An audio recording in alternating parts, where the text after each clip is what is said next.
standing shamefully in a courtroom, surrounded by demons on my left and angels on my right. Satan as the persecutor, holding millions of records about my life, and God sitting on a throne with a mighty gavel in his hand. I had no lawyer. Placed on trial for things such as lying, stealing, and fornication. For this was the beginning of my tribulation, for there was no reason to plead an innocent statement, for all the evidence was sitting right there with Satan.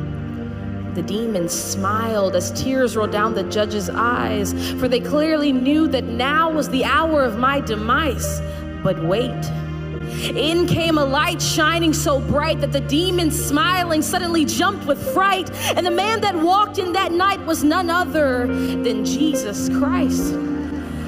Darkness departed to give way, and glory was all the angels could say, as the man that walked in that night pulled out a lighter and immediately set Satan's records against me on fire.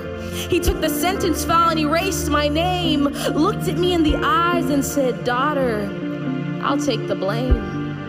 Handcuffs were placed on this man and he was thrown to the ground. The entire courtroom gasped at this horrendous sound, and the sudden seized the beat of his heart. The man that walked in glowing had now become dark.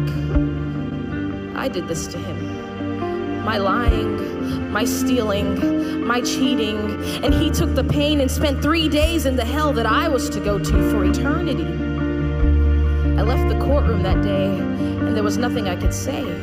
I was found innocent, for Christ handled the debt that I was to pay. This type of love is more than you could give to a girlfriend, boyfriend, husband, wife. This man died for me.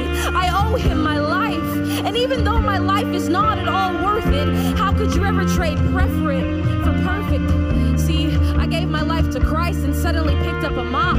The lying, cursing, cheating, all that had to stop, because my life had been bought. And it'd be a shame to sit there and do nothing but let it rot.